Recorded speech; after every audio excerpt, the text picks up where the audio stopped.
know you're crazy, but I only wanna be with you. You think I'm shady cause I'm out here trying to make some moves, but it ain't like that. Just know that I'll be right back. I'll give you all my time just to let you know you're mine. It ain't nothing. Promise I'ma do it all to give you something. This love I got is only for you. You're my comfort, my future husband.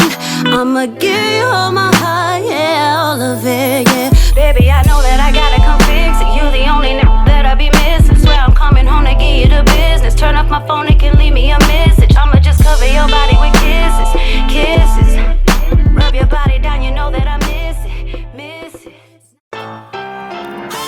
Glasses in the air, toast to a higher power. Cause what you tuning into right now is Lito's happy hour. Lito's happy hour, this is where it's at. Raw and uncut, we giving real facts. Educating, entertaining all the people. And when it come to podcasts, it ain't nothing equal. Giving people knowledge they can put in action.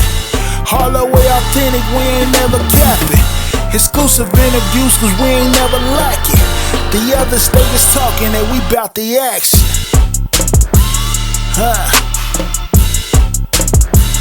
Glasses in the air, toast to a higher power.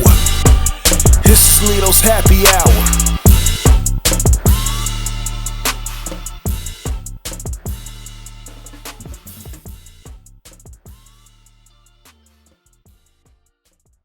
Welcome to Happy Hour with Lito. I am your host.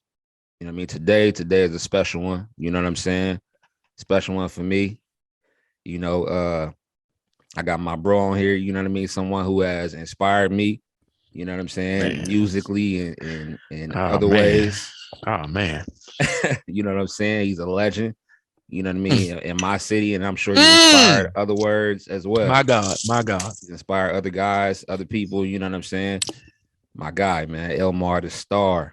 What's happening? What's up, bro? Hey, man, I'm good, man. I'm humbled by those words, bro. For real. I ain't know what to expect when you hit me up, man. No, for real, man. You know, man. All the bluster was on stage, man. Like on stage, I felt like could nobody. You could have put Jay on the stage. I'm at him, like, you know. Yeah. That's just how I felt. But you know, as a man, man, I'm just appreciative that something that I've done or said is impacted somebody, man. You know, and I've always looked at you like a little brother, not in like a demeaning way, but like for real, like a brother. You know what I'm saying? For sure. As you know, I got a bunch of brothers, so yeah, man, for sure, man. But you know, I look at you like that, man. You know, I mean, you graduated with my brother, so it makes sense. But yeah, you know, just as far as your willingness to learn, willingness to just be humble, and willingness to push yourself to be better, man. And I'm glad that I had, you know, something to do with that. That means a lot, you know, as a man. So I'm proud of you, bro, for continuing to push and stay focused, man. So I wish I wanted to say that before we even get started, bro. That's what's up, man. I appreciate that, bro, for sure. You don't even know. Indeed. I want to thank you for coming, you know what I'm saying, coming on the show, you know what I'm saying? Like, I know I gotta be the man because you know, nobody else got L-MARR on the, you know what I'm saying? You know, I be under a rock, dog. I gotta be the man for this, you know what I'm saying? When this drop, it's gonna be real. Indeed, you definitely are. Because you know I'm under the rock. Yeah, man. That's another story for another day. So you know, we done lost a lot of people, man. You know what I'm saying? Man. You know, and you know, through it all, you know, I've become an advocate for, you know what I'm saying, for mental health. You know what I'm saying? So you know, what I want to do is I want to ask you how you doing, you know what I'm saying, how you been doing, and then also you know, during this pandemic, how have you been able to kind of, you know, keep your feet on solid ground and kind of maneuver? Man, well, first, before we even get started, man, let me, you know what I'm saying, go ahead and pay respect to, you know, Doc Strange and Gator, you know what I'm saying? Yeah, two brothers who, you know, helped connect us. So I want to make sure I said that before I continue, but, for sure. You know, but even, you know, just, I mean, we could just go down the list, man. Mo, Tonio, like just on and on, man, of people who we both know, spend time with, talk to, connected to. Yeah. who passed on. So I want to make sure I pay them respect. Rob is a big reason why I do what I do as far as my work. So how I'm doing, that's relative to a lot of things, but I just overall say, man, I'm good.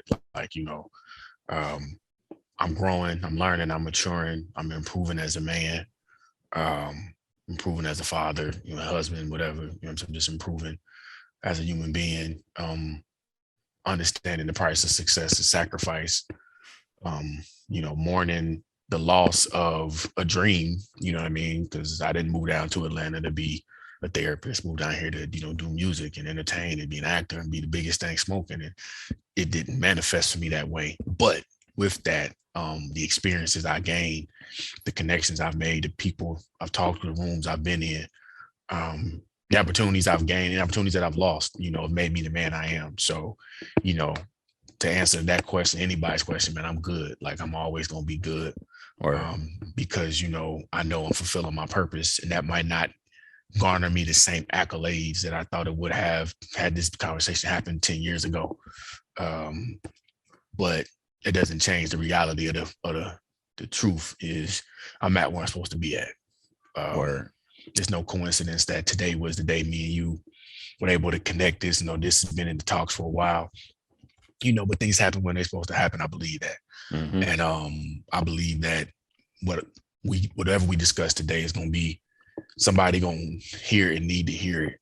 And in dealing with the pandemic, man, it has forced me to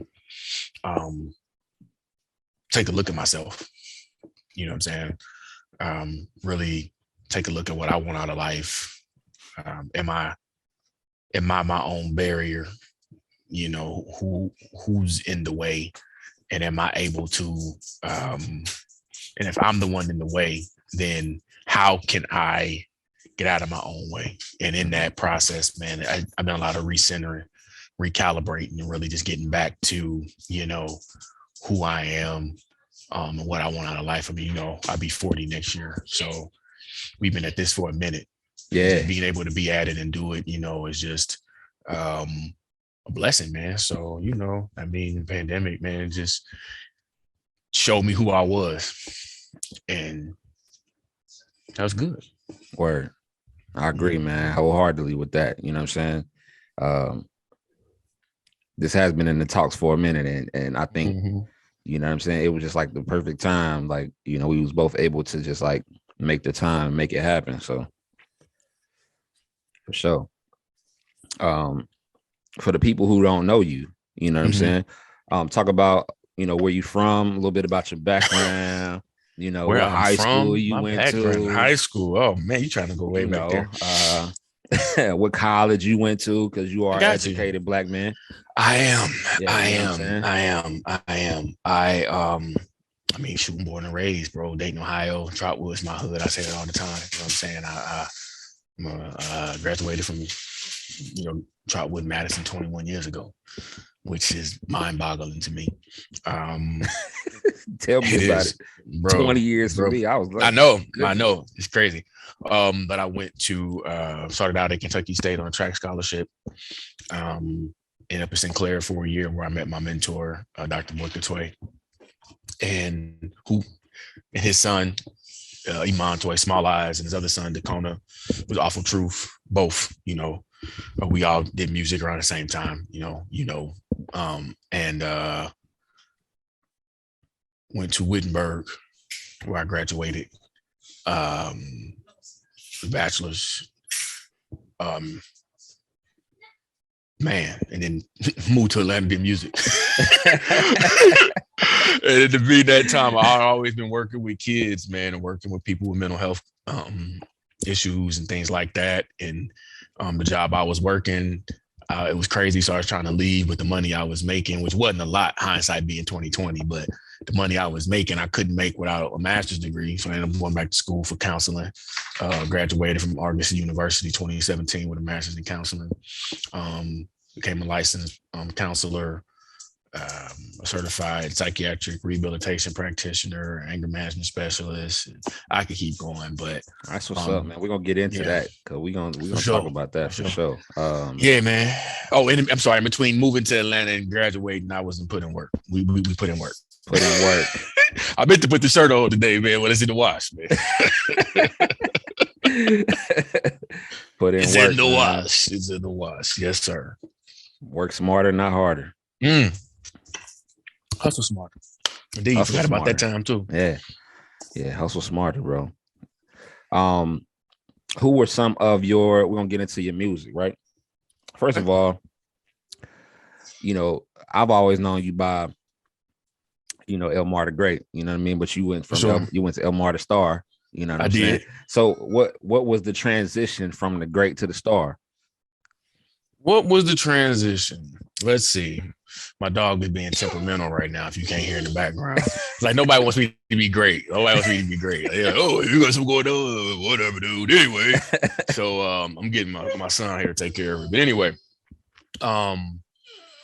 what transition? So yeah, when I started really rapping in college, one of my homeboys gave me the name L-MARR the Great.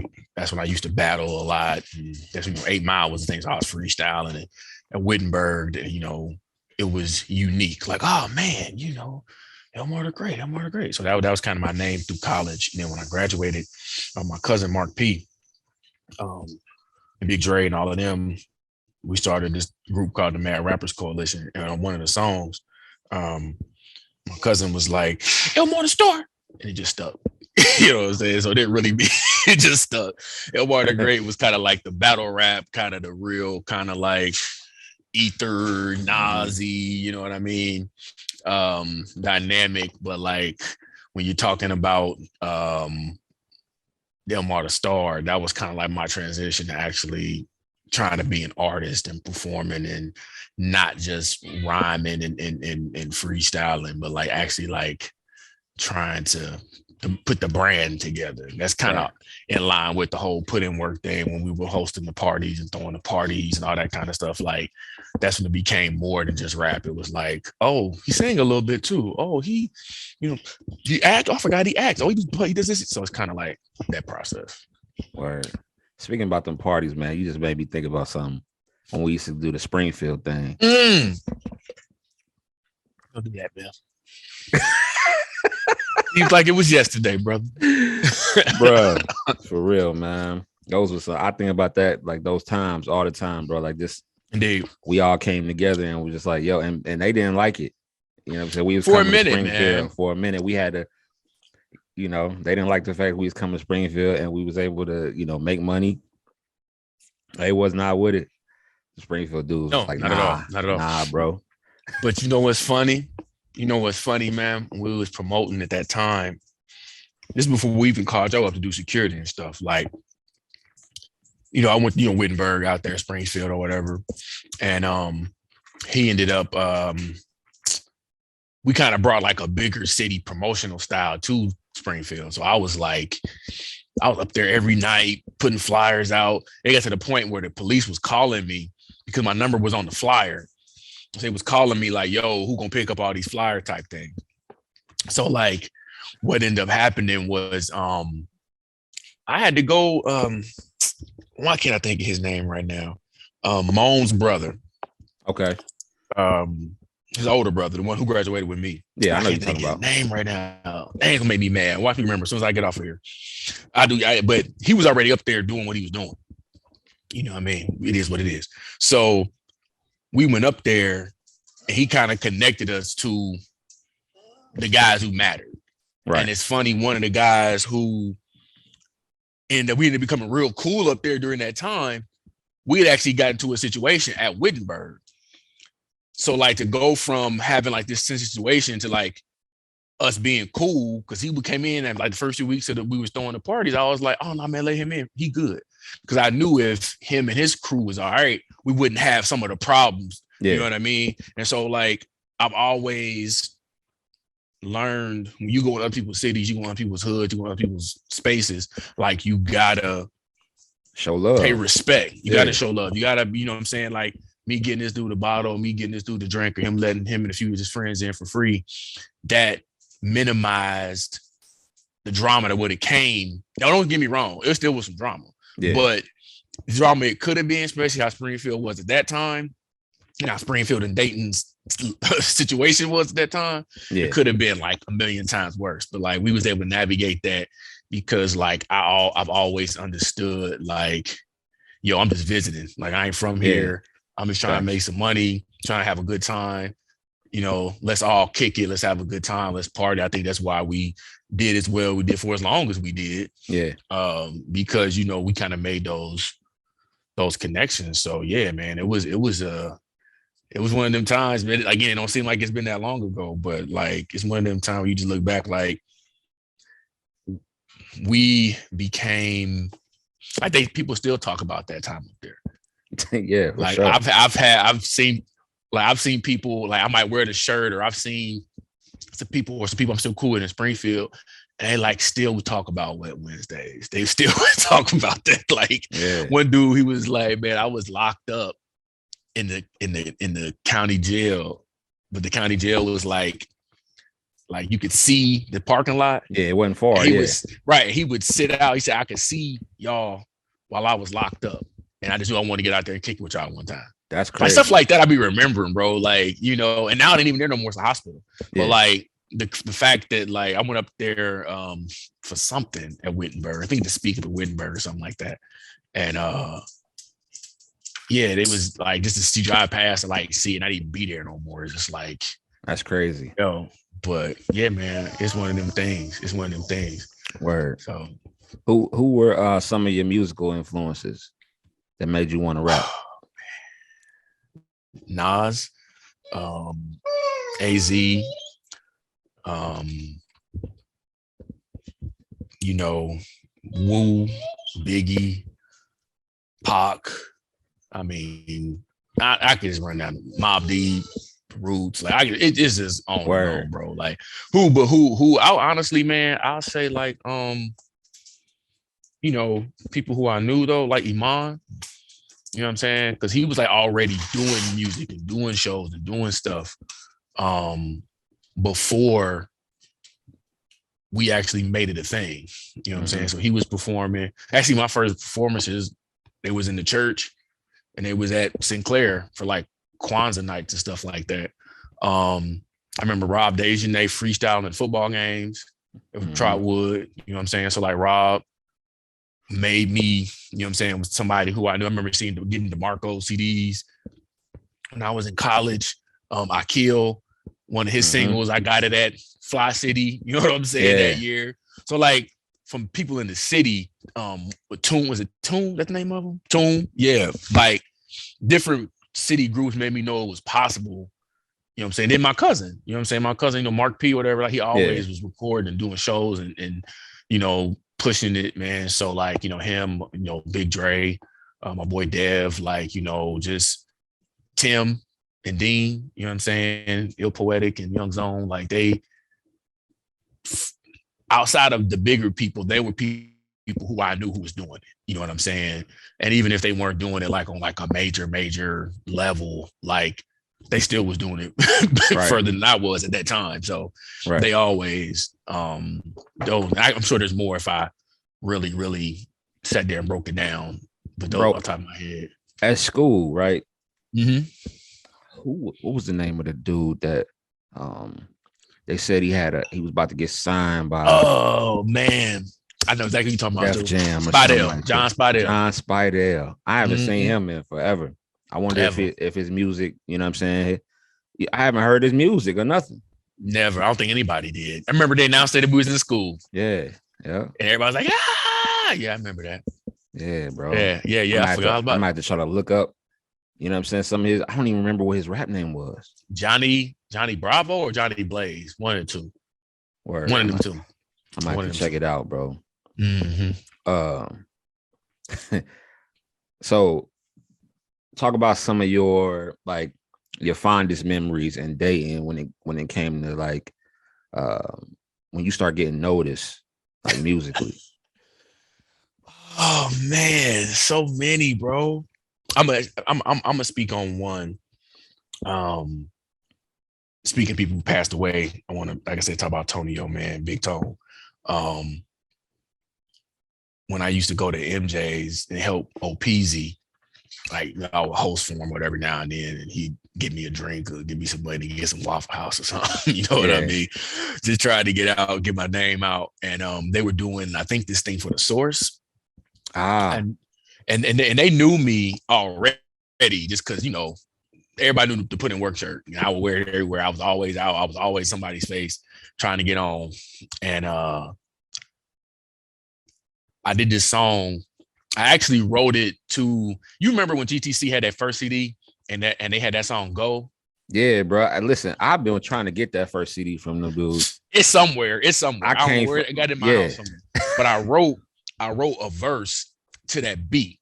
And we was gonna do a remix to the Go beat, and the verse was bananas. So it never came out. Whatever happened, I can't remember what happened. But I ended up just using the verse on another song.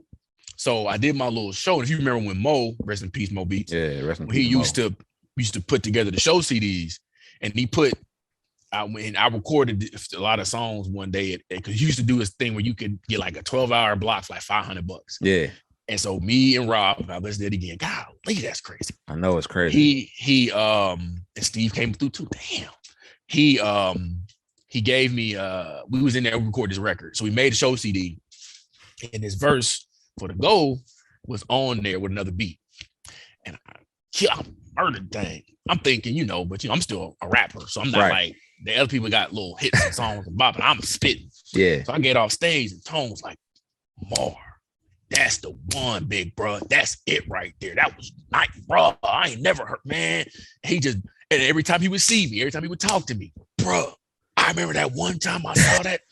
And I never, that's what I started to know. And then like, I started getting more kind of the regular club respect and not just like the Elbows and Night Owl and that crowd, like, but actual people who would like, you know, the street guys, shall we say, you know, when you know, Chaos and DBM and cats and they cliques who we all kind of grew up around. Yeah. Just went different ways or whatever. And that's the thing about dating. Like, you gonna be connected to people and all kind of stuff. And so, you know, getting noticed by them and, you know, getting, you know, "Hey man, that's nice, bro. Yeah, I remember Sean Diggs used to come up to me all the time, like, "Bro, let me get a CD." Like, he was always solid, man. You know, Sean was always a good solid. dude. Yeah, man, always solid, man. And you know, made me think about it. I don't know the guy's name. He was a white cat. The only reason I make that point because we was at this club. It used to be a restaurant. I can never think of the name of this club. Every time I talk about this story, I can't think of the name of this club for the life of me. So it used to be a restaurant downtown. It's like an old school, like an old diner. You talking about where we started why can't I think? We started to do shows there before I moved. Yeah. You know what I'm talking about by the Greyhound. Santana's. No, not Santana's. Closer to literally right across the street from the Greyhound. It's right there in the middle, across where the Arby's is and all that stuff. It's like a diner. It's still there. So I don't know. I know what you're talking about. I can't think of the name of it for the life of me, bro. You talking about the club? It became a club. It was the only reason I remember it was a diner first. I remember the diner. I can't remember. Went there for one of my proms. I can't remember the name of it. I can't think of the name of it either. I can think of it, but watch it pop back up to it. But anyway, I was there. We was there performing, and this white guy, I can see his face. I never got his name, but I got off stage, and he walked up to me and gave me some dap, and I was kind of, you know, just making conversation with him. He's like, "Oh no, I came to see you. I'm about to go home." Word. I was like, "See me?" Because usually people come to the shows like your friends, your homeboys, your cousins, you know what I'm saying? Somebody you know. So to have people who was coming to shows to see me who I didn't know, like really, like that's when it started like being like, yo, or people come up to me and be like, "Oh, what's up, L-MARR? Hey." And I know a lot of people. I've been, you know what I'm saying? But it was like, I never really, that's how I know being famous wouldn't have worked for me. Because I just was like, hey, you know what I mean? But yeah, so stuff like, and there's so many more, bro, but stuff like that. Or when I threw that first show at Elbows and we packed that thing out, like, it was just crazy, man. It was some times in dating, man, that like, yeah, man, it was all right, man. We had a good run. Now, if you was a spitter, you was at Elbows, right? That was the place to be. Oh, you got any crazy elbow stories? Like always, about battle? Man. About battling? Yeah, man. And I never the craziest elbow story. So I want also shout out, Thrill Nove. Nove, yeah. Yeah, man. And Nove was like our loaded Lux. You know what I'm saying? Like, that's a fact. When you heard Nove, you like, oh God, he about to give me word. Yeah. And so one day we was at Elbows and it was freestyle battle day. And this is before, URL smack where you could write it down and just spit. Like you freestyle. Right. Literally you had to freestyle. Everything had to be on top of the head. Yep. And I'm so mad now that smack is like blown up being with his band. I am so mad that none of this stuff is on film, dog. This is before YouTube, for all that stuff. I'm like, yo, why does nobody wanted to get a camera and just a camcorder like, and just record that stuff? Magical moments, bro. Like I put this on everything I love. If we had cameras really, really back then, like they did in New York and other spots, and when they was out in St. Louis and all that kind of stuff, like with Verb and all that, like we would have been a part of the Midwest movement. Yeah, because we were so close to Scribble Jams. We had those guys, but we had guys who was freestyling, like like P, me, Thrill, Mini Styles, and then it was the street guys who could rap. You know what I'm saying? So like, what's that? Speakeasy. I just think off the top of my head. Yeah. You know what I'm saying? Different guys who was battling. Anyway, we'd have been in part of the Midwest movement. They just scooped some of us up because we was eating. And so this gladiator school, Kill or Be Killed. And they set up the bracket, and it might have been a few $100s for the winner or something like that. And I never won. Like, and it wasn't like I never won because I wasn't good enough. I never won because I didn't understand the time, the politics of it. Like I was part of like the second wave, the Elbows wave. There's like a Night Owl wave at first, which I wasn't a part of because I was in school. Yeah. Then there's the Elbows wave. So it's almost like, URL and smack era, like that kind of thing. Mm-hmm. So like I'm part of the new school. So I'm not connected. And I don't have like certain people yelling for me. I don't have the sway of the DJs with Scratch Matic at the time, which shout them out because they gave me a lot of opportunities after this day. So but I got to give you background. So battle time comes. I think I smoked whoever it was in the first round. 6'8", Big John Miles. Oh, John Miles. Okay. Smoke. Shout out John Miles. John. He tried. He was talking dope stuff, and I hit him. I hit him with the lost nigga rhyme before it was a thing. You know what I'm saying? John should have been on somebody's NBA team though, but whatever. 100%. Oh, nice. Whatever. Nice. I tell my kids about him all the time. Nobody can mess with him in high school, boy. Like for real. He was already a unicorn, 6'8" dude who could dribble and shoot threes before nobody can mess with John. Period. And I will tell it like period. Like it wasn't even close. It's not even close, bro. He just couldn't, he had a lot. And then now looking back on it, some 20 years later, like he had a lot of stuff going on. Yeah, man. For sure. He just made some choices. Yeah. But like all respect due. No respect. No disrespect at all. Even with the rhyming. Like I think he was giving, you know what I'm saying, going so anyway, I battled Thrill. And I can remember who I was talking to, but I said, look, if it's just like bar for bar rapping, I'ma lose. But if it gets personal, this is before all this smack stuff's going on. If it gets personal, I'ma eat him alive. Right. Why did I say that? The week prior, it was a scuffle down there, and P and Thrill, Nove, what's the other boy name? Mini Styles, cutting somebody else. They was part of a crew, team them. Yeah, and Cobra Kai. All of that, right? So they got so P got into a situation the week before. I think I might be mixing up weeks, but the week before, a week or two before, it was a little. It wasn't like as big of a freestyle battle. It was just like something they kind of put together last minute kind of thing. Yeah. But P ended up getting into a situation, and I jumped in and helped him. Mm-hmm. And the guys who were part of the crew, his rap crew, didn't jump in. And I knew this. So I'm like, if he says anything crazy, I'm sniping him on this thing. Like, I'm sniping him. And I'm not saying it like it's funny now, 20 years later, it's funny. But like at the time, I was like, I knew. I'm like, Will is a wizard on top of the dome, bro. Yeah. Like, just, and I was nice. And I was probably at the peak of my powers when it comes to like freestyle and battling stuff. But his style, and now that I've studied battle rap for so long, I understand like his style was perfect for the big stage. The way his punches, he layered them up. Yeah, I always think like now, like, what if he had like 4 weeks to prepare and write? Right. And that's what I tell people all the time. What like, if you had 4? Like, it's different. I mean, and I was like, and it wasn't like that. So you just go off what you knew, what you saw, what a person was wearing. Right. You had to make all this stuff connect in them, and it was on beat. So whatever they threw out there, you had to rap to. So if you rap into a slow beat, you give you time to think, put your bars together. You rap into a beat that's quick or a beat you don't like, it's harder to pull that. So it was way harder than, getting, man, it wasn't, I won't say it's way harder. It was a different kind of hard. That's how I say it. Right. So fast forward, this little situation happened and I'm on there battling with Thrill. And I'm like, he went first. So I'm like, oh, this is perfect. So he, do L-MARR. And then he said something about being a part of his crew. Because they had been trying to recruit me to team them because they saw, put in work, me grinding that third. So I was like, as I said, I told him, for as long as you don't say nothing personal, you can battle rap, we just keep battle rap, we straight.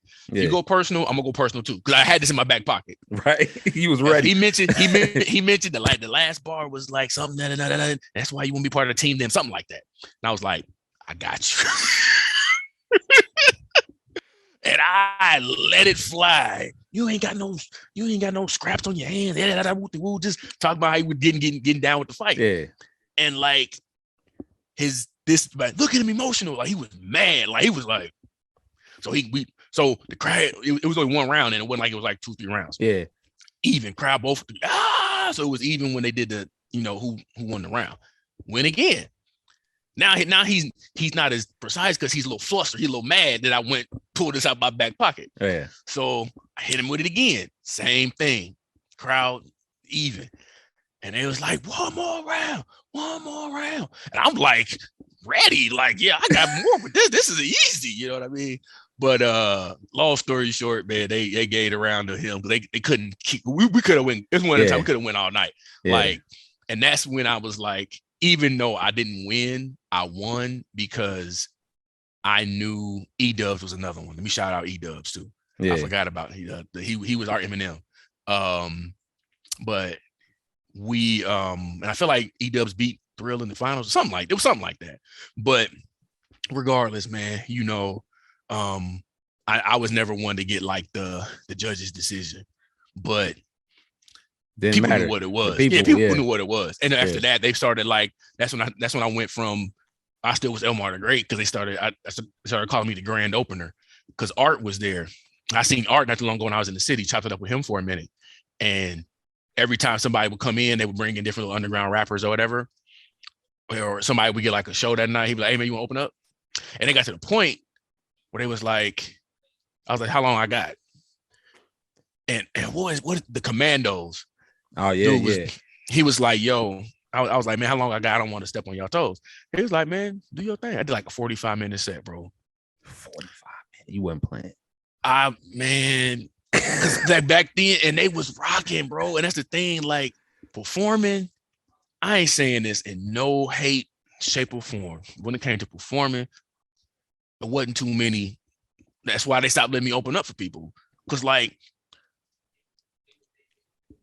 what I know now, I didn't know then, bro. Like, and I think we talked about this various times. Like, my biological father is a preacher, and all my people on my dad's side are preachers. And so I didn't know then what I know now. My ability to engage people and captivate the crowd, keep their attention, stuff like that, comes from that part of my bloodline. So I didn't realize how me going to these hostile environments and making people feel me was a gift. Right.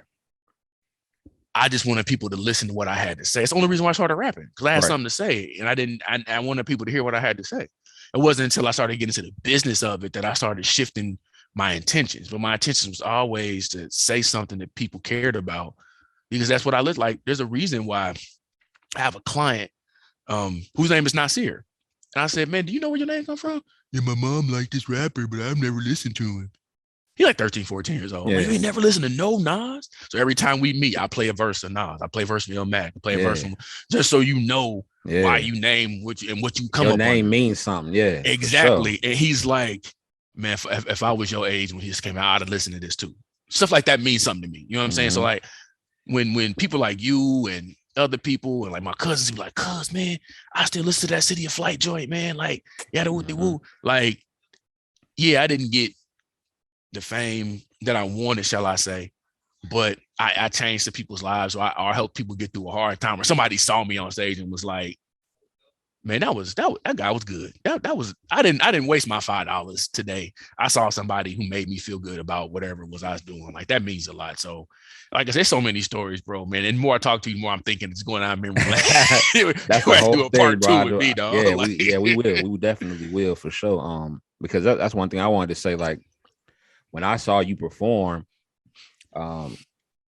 ever since that time, like the first time I saw you perform, I knew, like, when it was time for me to perform, I gotta be sweating. I gotta make sure that I give the energy, and that's what me and my dude, like when we had the Swag Boys album, you know what I'm saying? Like, I remember. We made sure, like, yo, every song, you know what I'm saying, was that's funny. Dancing, or you know what I'm saying, sweating, something you can like, move, And you know what's funny, but I'm bro? a lyricist at heart, so you know, for sure, was hard for me to even do that album. I'm gonna tell you what's funny, not funny, coincidental. I can't remember who it was, but like, you know, Dayton is a home, a lot of slick hating. Yeah, you know what I'm saying. And when you first started coming out, people remember you from doing security for us. Oh, I don't say for us, with us, at Wednesdays, you know, Springfield. Yeah. And when you said you was coming out with Swag Boys, I feel like you did a project before Swag Boys. I could be wrong. Yeah, I did. I did one. Yeah. So when you during that time in transition to the Swag Boys, then when you really was taking your music career seriously, people was like, when security guards start rapping, now they rap, and it's like, nah, he's always kind of been doing stuff. You know what I'm saying? It just wasn't like how I was before. You weren't really putting it out, things like that, but you were definitely, you know, and I could tell by the questions you was asking and certain things you was doing, stuff like that, like you were interested in taking the leap. And at that time, man, everybody was freaking rapping, man. Like, everybody was rapping. So it's like, you know, there was people I play ball with come back like, I'm doing a show, they rapping with me. I'm like, what you doing? He's like, oh man, you know, I rap, man. Yeah. So, you know, it was just like one of them things that a lot of people did because the entry barrier was lowered. You know what I'm saying, at that time. But yeah, I remember people saying little things like that. I'm like, nah, man. Like, I had been doing that. I've been rapping. And the funny thing about it was, like, you know what I'm saying, I was at Colonel White before I transferred to Tribal. I was rapping at Colonel White. You know what I'm saying? So so like, people that knew, like, I went to Colonel, like, they knew that I was rapping. You know what I'm saying? But like when I came to Trotwood, I kind of like, you know, I kind of I don't know. I think I was trying to fit in. You know what I'm saying, with people instead of standing out. You feel me? So it's like, we had the GTCs, we had you, we had so many people, like, you know what I'm saying, that was just like, bro, like, doing their music. And like, I was doing my music, but I guess I really wasn't doing it the way I should have been doing it as far as like promotion wise. So when I finally, you know what I'm saying, stepped out and was like, yo, I'm gonna do my music, like, and this is what I'm gonna do. Like, then people start seeing me like, oh, okay. You know what I'm saying? But it was always hate though. It was always hate. For sure. Even in speaking of hate, it wasn't hate. Looking back on it, it was constructive criticism. Word. From this one person. And I used to take it personally, but as I matured, look back on life, I realized he was trying to make me better. And that's DJ Skano. Word. He was one person whose approval I wanted so bad, because he was, you know, connected to the industries and new people. Yeah. So when I would make a song that was hot, I'd be like, yo, what you think? It's cool. Yo, what about this? It's all right. remember he called me, what he called me, a conservative battle rapper, something like that. Something real crazy. I was like, what? Yeah. But like he knew what the industry wanted. And I thought I did. It wasn't until I came down to Atlanta that I really began to see what the industry really wanted. And he knew that. So when the stuff I was sending them, they were dope songs, but he's like, this ain't gonna get it done if this is what you want. Right. At the time, I took it personally. But it's like now I'm like, you see that he was really trying to push, you know what I'm saying, me to be better. Right. And like, I appreciate that now, you know what I'm saying? So if he ever gets a hold of this, if he watches this, if he's still around, let him know I appreciate shout out you, DJ Scano for sure. Because he definitely is one like who pushed me. I'm sorry, I'm trying to keep my family quiet. You good, bro. You good. It was two people. It was two people who I cared about, like my music, you know what I'm saying, getting into their hands and them telling me what needed to be done. Mo Beats. Yes, sir. God bless you. Indeed. 100%. When I recorded that, when me and my dude was able to record a whole album, whole mixtape at Mo's, and we got our stuff on the wall, I was like, I made it. I'm good. I never forget when he passed, his wife, Mo's wife, sent me a picture. She did it in my homeboy Jace out of Cincinnati, Jace Miguel. Actually, his brother just battled T-Top down in Cincinnati. Oh, word. Prize, that was his name? Prize, something like that. Top's most recent battle. And so, because Mo produced the Hood Rave joint, and I thought that one was gonna get us out of there. Yeah. And that one, that was on the wall. So they took a picture and they sent it to me. And you're right. Like when I was able to get that beat, that's all I wanted, bro. All I wanted was the rain, the bar, nine. That's all I wanted, bro. Yeah. And when I got it, I was like, yeah. Yeah. And then, you know, recording the project I recorded, you know, at his spot, them 12 hours, you know, and it's just crazy how now, like, he ain't here, Rob ain't it's here. Different for me, bro. You know what I'm saying? Steve ain't here. Music Tone ain't here. Yeah. Like, shoot, even Twan. Yeah. Twan Hall from Trotwood. He passed. Like, I can just go down the list, bro. I just keep going. And the more I think about it, the more I'm sure I can remember different people who, you know, when I started this thing, man, who was, you know, solid and who ain't here no more, man. And it sucks. But something that I was reading, or no, I was listening to a couple of days ago, like our bodies, man, they're temporal, or they're here. You know what I'm saying? Like they're and when they gone, the body, you know what I'm saying, is gonna be what it's gonna be. But like the soul, you know what I'm saying? Somebody like most definitely, like, you know, the soul's eternal. Like, and when you think and you spend time reminiscing and really bringing people's spirit back to remembrance, man, that's how people live on. And like these moments you making me think about, and moments I think about this in my own time when I clean up something, I find a old rhyme book, or I find, you know, I put my put in work shirt on, or I talk to somebody about why I do therapy, or, you know, I think about my musical career, or I bring up my music career, or I tell people, when I used to do music, I used to rap. Like, these people's influence on me continues to, you know, live on. And it's humbling to know that, you know, when you're a young man, you have these dreams and these goals and these aspirations and these visions of what you're going to be. And you at that time, you with people, and then you fast forward, man, you know, 10, 20 years, and sometimes not even that long, and they're not there. And you got to still stand on those visions y'all talked about. Like, I can remember these, you know, us going to Denny's or Waffle House, Steak and Shake or something after the club or after whatever, and just be talking about what we gonna do and how we gonna do it. And I remember me and you talking about music and bars and Lloyd Banks versus who was it? It was Lloyd Banks versus somebody me and you used to debate about all the time. It wasn't. Was it Cash? I feel like it was Cash. I feel like it was Cash because I was a Banks guy. I'm still a Banks guy. Oh yeah, I know. And I don't think I was like necessarily on Cassidy's side. We just was debating, their lyrical prowess, who would win in the battle, and all that kind of stuff.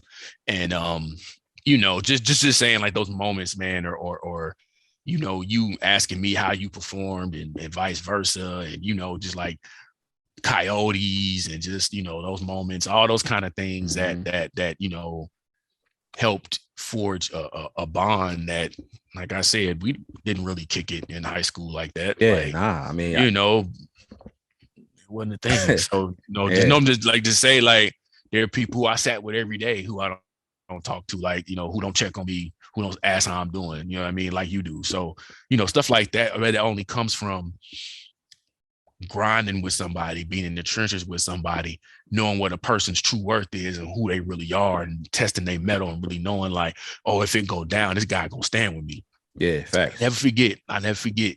We was in Springfield and I was DJing because we needed a ride to do security, because that was when the white guy, anyway, we didn't go there today. Yeah. Some mess had happened. So we needed a ride to do security. So I was DJing, or he was DJing, and this dude was in the crowd being super disrespectful. And he said something. And I just jumped off the stage, man. And y'all wouldn't let me fight him, man. Nah, I remember. We wouldn't. I wanted to tear his head off, and y'all would not let me. No, man, it's your thing. You can't do this, man. Nah. We made sure that we got him out of there though. Oh yeah, for sure. Yeah, I wasn't worried about that part at all. I just want to get my hands on it. But first of all, Gator was at the door. That nigga was patting people down so hard, bro. Like he almost had so many situations at the door. Him and the big guy who James. Last time I seen him, he was working. Not just James, was another cat who the second wave of guys. G. He was doing security at the Palms. For a minute. He was young, but he looked old. He was getting into situations too. But y'all was serious about y'all work. And see, like, that's the part of it, like, people don't understand. Like, I remember I tried to get my cousin on, and my cousin, he God bless him, he's a street guy. That's who he is. And he older than me. So during this time we're doing that, he actually was out in the mix where I was picking G up to come to work on Wednesdays. So I saw him one day, because I never knew if he was in jail, out of jail, whatever. And I was chopping it up with him, and I was like, man, why don't you come work for me? I've always been trying to get cats out the job, whatever. He's like, how much to pay? Like, man, I can't pay you more than 35, 50, something. It wasn't a whole bunch of money. We weren't making a whole bunch of money. Yeah. But I was like, this is what it is. You want to, I can at least pay you to come out there. I'll pick you up, you know what I'm saying? Give you something productive to do in so many words. He started asking, do I got to wear a security shirt? Can I bring my pistol in? Can I sell weed? I'm like, sir, this is a job. What is this? Ain't an adventure. You know what I'm saying? Like, was it for Friday? This ain't an adventure. But yeah, man, he would do that crazy stuff, man. So he never worked with y'all, as you didn't know. Yeah. And but he was like, man, ever since that day, bro, I never got any money on Wednesdays because I should have worked with you. I should have stayed out of trouble. And I was like, yeah, indeed. And I say that to say, like, y'all were serious about y'all work. And, I think that while the situations may have come up, if you a man, you respect that. You respect, like, and I didn't get it, but I get it now. Like, if you the organizer, you the leader, you the face of, you the one putting things together, and you hire people to protect in whatever capacity that is, sometimes they got to protect you from yourself too. Yeah. Like you ain't, anybody calling you a punk or saying you can't handle it or whatever. I just remember that night, bro. I remember that, how mad you was. I remember you took your shirt off. You was just in your beater. Yep. And like, I remember like you came from across that, and I was like, nah. And I remember James too. He was like, nah. Yep, James and Dakota. All three of y'all grabbed me up. All three of y'all. Like, nah, bro. Like I was about to, but that goes to show, even, the calmest, the coolest, whatever, most laid back, people who are the silliest or the most, like, we all got to switch. And that day just wasn't the day for me. But just like Gator had that switch that one day where he got into it with somebody at the door and they ripped his necklace off. You remember that? Yep. And you went to go talk to him and it just wasn't the right time to talk to him. Yeah. and he put a hole in the wall, didn't he? Yep. Yeah. Yep. Rest in peace. That was my guy, man. That was my guy. Like he in having these conversations, like he was just like so but he always knew. I was always the one where he'll be like, Lamar, come over here, man. Talk to me, bro. If I don't, I'm a kill this dude. And I'm like, so again, it goes back to like not knowing your purpose, even though he's already. I do that all the time. This is my job now to calm people like him down. But it's like one of them things, man, where you never know, your impact. And I know, speaking to Steve, you know what I'm saying, Gator, you know what I'm saying, like my point is he was always one who knew, like, I got your back. You know what I mean? Without a doubt. And sometimes, like I said, like when you gotta have people around you who are willing to tell you, nah, bro, not right now. Today. And even though that our conversation might have went left, he didn't go do what he was about to do. Yeah. Punch a hole in the wall. I don't care about that. You know what I'm saying? Like, yeah. But you're not about to go out here and get it all messed up. You know what I mean? Mm-hmm. And, I think the same with Rob. Like, Rob was never as volatile as I was, but, Rob was another one. Like he's going to have your back. And I think that, to me, that's what those time periods for putting work, all that stood for is, we're going to do the work. We're going to do what we do, but we got each other's back when it go down. And I think that lesson is one that is not easily learned by people, and with them being gone, it just makes me more grateful that I got a chance to be around solid guys. You know what I'm saying? Yeah, it's a fact, man. Even if we had disagreements, even when, me and Rob didn't always have the best relationship, for various reasons, but when we needed each other, we was there. And I'm glad me and him got a chance to reconcile.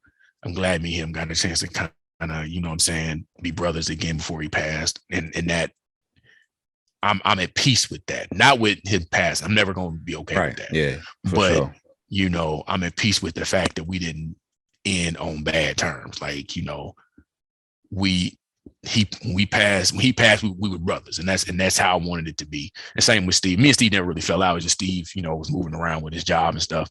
Mm-hmm. And so, but come on, man, you gotta get here to the Philippines, man. Come on, hey, bro. Let me tell you a funny story about Steve, bro. Before we, you know what I'm saying, we wrap it up and everything. Me and Steve used to didn't like each other. And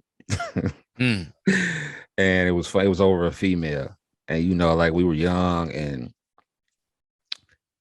I don't remember exactly what happened, right? But when I first got the job where I was working at, and he was a supervisor there, right?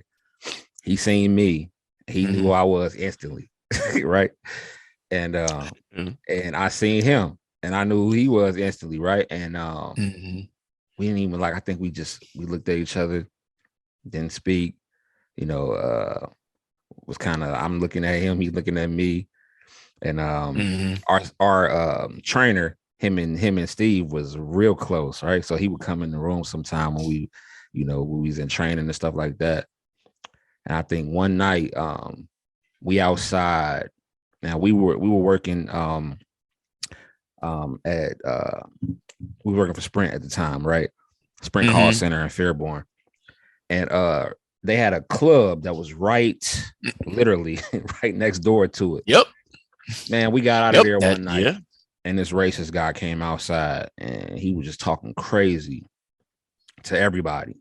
But he did that just in front of Steve. And Steve went at him. You know what I'm saying? And I think right after that, it was another guy that was out there. So me, him, and James basically like, and it was a bunch of people out there still, but we was about to just it was about to go down in the parking lot. And ever since that day, bro, thick as thieves after that. And we talked, and you know what I'm saying? Right before he passed, man, he had asked me to he said his son needed a haircut, and he was like, yo, like let my try to find a barber for my son because he needed his haircut because his you know what I'm saying. And I was doing that. I did that, you know what I'm saying, and bro, it's so crazy. I got the phone call from James. I think it might have been 2 days later, something like that, bro. Like he told me, like, man, Steve. And I said, what? Oh, because I remember you called me. I was in class. Yeah, he told me what it was, like what happened. Yeah, he told because I got the phone at night. Did I call you that evening or did I call you the next day?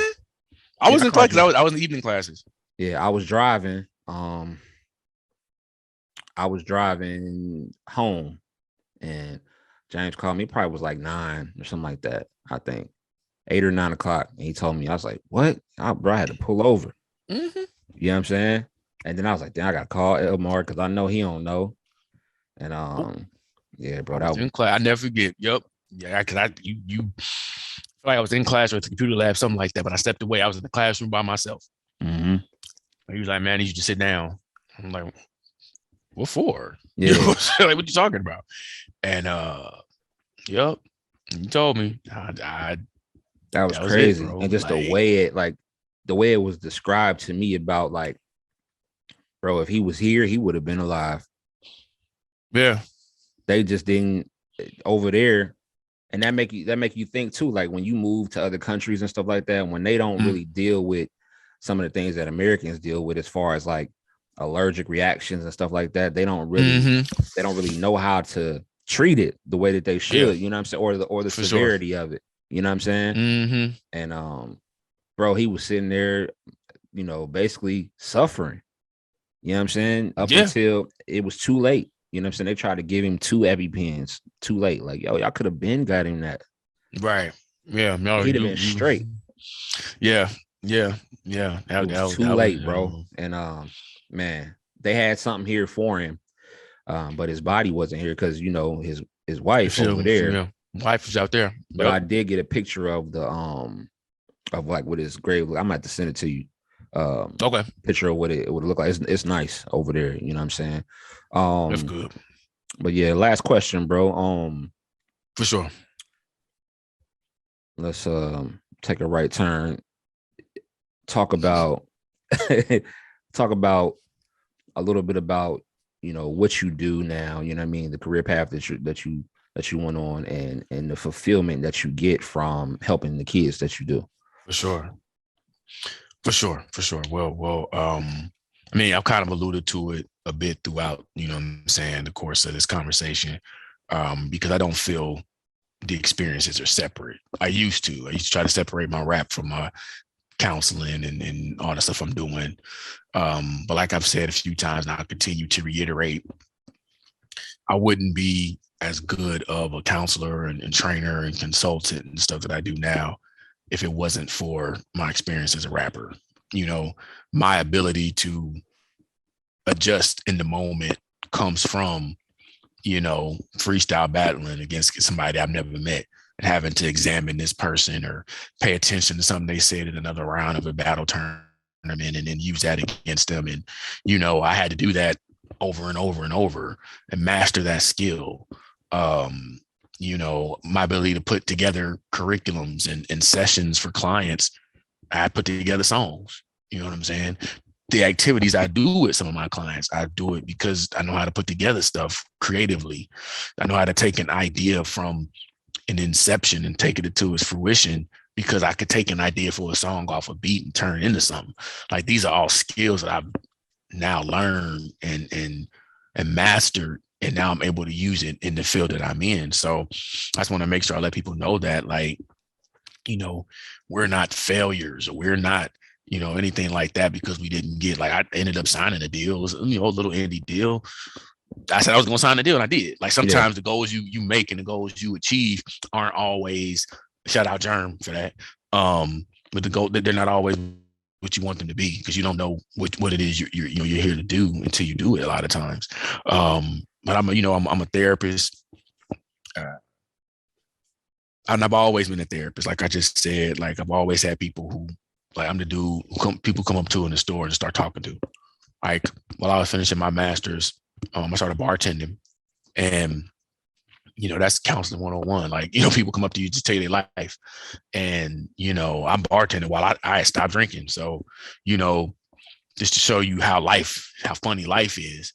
But I've been able to, really use my gifts that I take no credit for. I get that from my ancestors, and my skills, which I take full credit for. I earn those, and it help people's lives. So I work with youth. I work with people with severe mental illness. I work with people recovering from drug addiction. I work with people who dealing with both. You know what I'm saying? I work with organizations who work with these people, teaching their staff how to better engage, their clients, and working with other mental health professionals or human service professionals transition through different areas of the workspace, because we need help too. And I work with couples struggling. I interned in the sex therapy office, and I got the opportunity to kind of get back into that. So I work helping people manage their relationships and how their relationships impacts their sex life. People hear sex therapy and they think it's some kind of weird, freaky, right? And it's not. It's right. Relationship counseling. Yeah. If I'm with my old lady and we having problems in our relationship, it's going to affect our relationship. Yeah, for sure. So things like that, bro. So I mean, there's so much that I do. I coach high school basketball. I do strength and conditioning, which is something I've always been into fitness, been working out. And now the years of knowledge I've acquired, and being a collegiate athlete, and just being an athlete my whole life, and being able to pass that down, to the next generation, it's been a blessing. You know what I mean? So, professionally, I left my job September of this year, post-pandemic, because I started getting opportunities, man, to do my own thing. Mm-hmm. I worked for a community-based mental health agency running their program for people with severe mental illness, and I kind of met my cap, and they were letting me put on a new cap, like your fancy cap, which I need me one of those. Shout out to Flam. This is his. Word. Yeah. Flam was another one. Shout out to Flam. Tell him I need that. Give him I need one. Yeah, I got you. But yeah, so they weren't letting me get any further, and I just had to go back again to this conversation. Like, I've always done my own thing. Mm-hmm. When we go back to that battle with Thrill, like the sticking point of the battle was that they wanted me to be a part of their crew, but I was put in work, and I didn't want to join up. I wanted to do my own thing. Mm-hmm. And the reason we even started putting in work, because we both was working for OPZ and them at Elevation, and we weren't getting the opportunities that we wanted. Not anybody's fault. Right. I got love for OP. Like OPZ is another one who, I wanted his respect and feedback from for my music. And he was another guy who I just really looked up to. As just a solid dude. And for sure. Shout out DJ OPZ. For sure. And so, but that's why we started putting in work, and we still was doing stuff at Elevation the whole time. So I was like, it was never no stack, nothing like that. Because matter of fact, my homeboy who gave me the name L-MARR the Great, Gresh, he was cool with OPZ. He was doing Elevation stuff with them when they was doing the icebreakers out at Don Pablo's Wright State. Mm-hmm. He went to Wittenberg, and I knew him because we played football together. So he actually gave me the L-MARR the Great name. So I always let people know that. Yeah. And so he gave me, I'm saying that to say that we were connected, but they've always been the type to go do your own thing, man, get it popping. Like it's enough out here for everybody. And that's how I've moved. So I realize now that I'm in a space, even though it's been a little more difficult, because it's just me. Mm-hmm. I've been able to help more people than just the people in the programs I was working with, who it was a lot of them, and I still helped a lot of them. I'm not saying I didn't help, right? But I'm just saying, like, I can reach more people because I don't have those same constraints. Word. It's like going from major to independent. Like, I was signed to a major label. You know what I'm saying? I put my 6 albums in because I was there 6 years. Now I need to go put my albums out on my label and do my own thing. So that's how I'm equating it. So lewisfamilyconsulting.net, and that's my website, and that kind of lets you know what I've been doing. Okay. I'm working on doing stuff like this, like you're doing, man. So I appreciate you for this. I was just talking to somebody earlier about how I'm limiting myself by not getting on YouTube and doing these podcasts and stuff like that. Because I don't know. I think it's the I don't know. I don't know why I don't, but I'm not. It's enough room for all of us to do something great. You know what I'm saying? For sure. That's the truth. That's the truth. I always look at things like, I remember I used to look at things like, yo, man, I don't got a bunch of followers on my on my IG page, but Jesus only had 12. Hold on, wait. I'm gonna do you let my homeboy do me, man. Let that breathe for a second. We're gonna let that breathe. We're gonna let that breathe. That was out, yeah. Real talk. Yeah. So one person here, you can change somebody's life. And just from me doing this, really seriously doing it the past year. I've been doing it for about 2 years off and on, but really like seriously doing it the past year, man. I see a lot of growth, and I've talked to a lot of people, bro. Jen, Big T, yeah, bro. You mean Jen, like battle rap? Oh, okay. That's the homie, man. That's dope. That's good. Omar Gooding, Cuba's brother. Really? Yeah. Cortez. Oh yeah, you get into it. Yeah, bro. I got. But you always been connected to the battle rap name. Like once we connected on that, like I've always watched it, but you actually we're connecting. You know what? This might be off topic. You got Ari Spears on there? You made me think about something, and this might be off topic. And if you don't want to talk about it, I understand. No, let's talk about it. Let's get it. You had the clothing line a few years ago. FRN, right? And one of the people who wore your shirts in battle rap was Adi. Adi Boom. Mm-hmm. How'd you feel about that Big K round?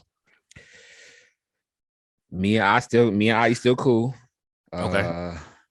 I talk to him every now and then. I'll shoot him a text. Yo, that was one of those.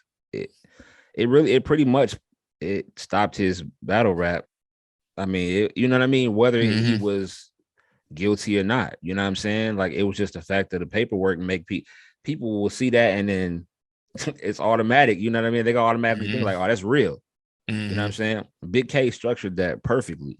And I know personally, like, you know what I'm saying, a lot of people or a lot of leagues really just, it was a wrap for Adi. You know what I'm saying? He don't even really, I'll try to get him on here. He don't, you know what I'm saying? He's like, man, podcasting really just ain't my thing. Like, he don't really, and he may think that I'm gonna talk about that, but I wasn't. You know what I'm saying? Because people have talked to him about it enough. For sure. Had to answer, you know what I mean? That's still my guy. I believe that, first of all, none of us are perfect. For sure. And you know what I'm saying? Who am I to deny him an opportunity just because of that? You know what I'm saying? Who knows what kind of person he is now? For sure. You know what I'm saying? We all have we can all change. For sure. You know what I mean? And in life, all life is about is growth. So if we're not growing, you know what I'm saying? But some people gonna hold that over his head for the rest of his life, and he just gotta, maneuver. But he seems to be doing fine. Okay. You know what I'm saying? Yeah. I had Steamsley on here too. I talked to a bunch of people, bro.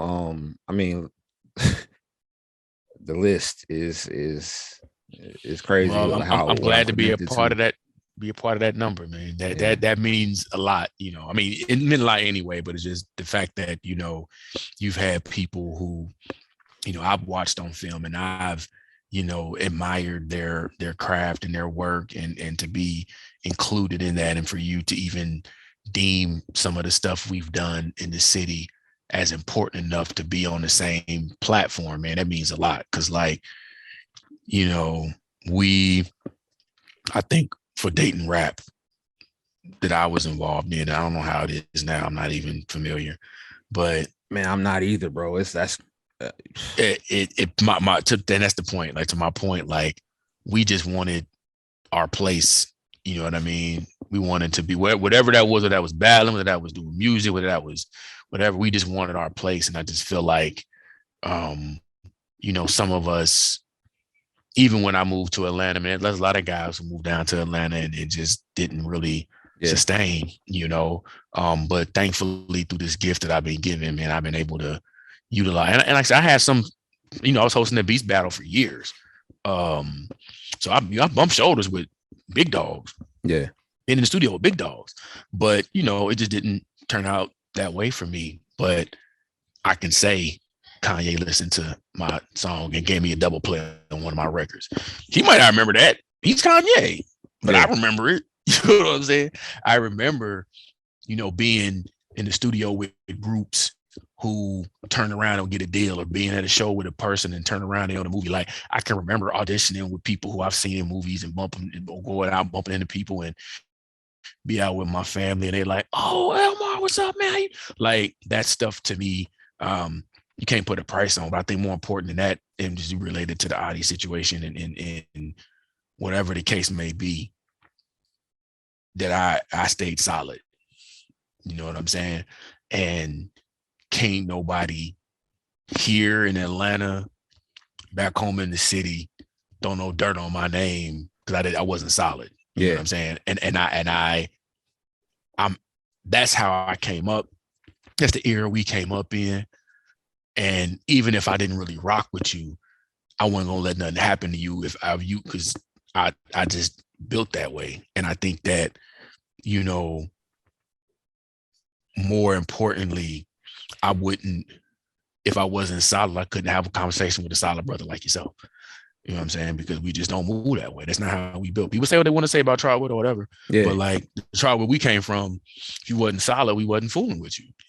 You know what I mean? And that's just what it is. It ain't no street, nothing like that. We just men. And I respect manhood. I respect when brothers can be humble enough to pay homage to somebody and give respect. And it's not a you know, people got all kind of goofy terms for it now, disrespectful terms, but no, man, it's just paying respect. Like, there are people who've done stuff for us in our life, man, and it's okay to be like, bro, I such and such told me this, such and such gave me that, such and such gave me this feedback. You know what I'm saying? And it helped me be who I am. So like, I'm always going, above all, stay solid. You know what I'm saying? Because that's all I know how to do. And, you know, sometimes that's to my detriment, but overall, bro, like, staying solid, being solid, and standing on my foundation, and always representing for my city, no matter where I'm at, has been my calling card. So no matter where I go, I'm gonna stand on from Dayton, bro. I live in Atlanta, but I'm from Dayton, Ohio. I'm with Trotwood. Oh, you went to Trotwood? Yeah, I went to Trotwood. But hardly you can't home, separate, but always repping. Always, sir. Always. Always. No matter where what's the hook I did say? You know, I can be all around the globe and be all around the globe and back again. I'm still from the O. You know what I'm saying? Yeah. Like, no matter where I'm at, bro. That's where I listened to that 2 weeks ago, bro. I ain't gonna lie to you. That it's on Apple Music. Really? Slept on, man. That was another slept on project, man. That God Bless the Child was dope, man. I don't care what nobody said. I might listen to that today. That God Bless the Child was me and Jerm really put that together on the hump. I was done with rap, bro. I was done. I remember you used to ask me, man, can you? I'm straight. Yeah, I know, bro. And I still got I'm Super on my computer. My homeboy who's on that song with me, Burks, he's my daughter's godfather. Word. It's just crazy, man. How music just bring people together, man. So yeah, no man, this has been good. I really appreciate, you know what I'm saying, this opportunity, man. I really do. For sure, man. You want to you know, give what's your give your website again if people want to, you know what I'm saying, because you know people need the mental health. I'm glad you brought that up. The website is www.lewisfamilyconsulting.net. Email is the same, Lewis Family Consulting at Gmail. You can hit either one of those up if you're having any situations. But I want to just close with kind of explaining what I feel like a therapist does, in hopes that throughout the course of this conversation, something that I said reaches somebody, and hopefully this helps them get help if they need it. So to me, like a therapist is two things, well, three really. First, my role is to affirm in you as a person the divinity that's already there, that perfection, that greatness. Like, you're already amazing and dope as you are, right? Now that doesn't mean you can't get better. It just means that as you are, you're blessed with everything you need to be who you're supposed to be in this world. That's the easy part of my job. The second part of my job is to raise awareness to any behaviors, conscious or unconscious behaviors, thoughts, feelings, emotions that go against that divinity, right? If we do things that go against our best self, it's my job to make you aware of that so that you no longer do that, or you find ways to correct that. So my job isn't necessarily to fix people. I know people use therapy. I like therapy will fix you. That's not my job, because I don't feel like I'm here to fix anybody, because that means something was wrong. I don't feel like that. My role is to help heal, come alongside you and help heal. And when you heal, something was already working, something happened, and we're just getting it back working again. Word. And that's my mission, bro, is just to help people heal and to be a leader in the sense of being here and being here for our people and people in general just hurting, and to do my best to help make this world better than when I got it. For my kids, your kids when you have them, and and everybody else's kids. And we ain't here no more. That when I said earlier, when that thought of L-MARR comes up, or that thought of Kev comes back up, that is something powerful. It's something that can move. It's something that inspires somebody, something to say, hey, my life was better because this guy was in it. That's kind of that's why I started rapping. That's why I got into this work. That's why I do what I do, is to make whatever I touch better. Not on some, pretentious kind of thing, but just on the sense of, I don't want to make nothing worse. No doubt, bro. And that's a mic drop moment right there. You know what I mean? Nothing else for me to say. This is Happy Hour with Lito. It's my guy, my brother, L-MARR the Great. I appreciate you, black man. Thank you. And you know what I'm saying? And we out. Y'all be cool.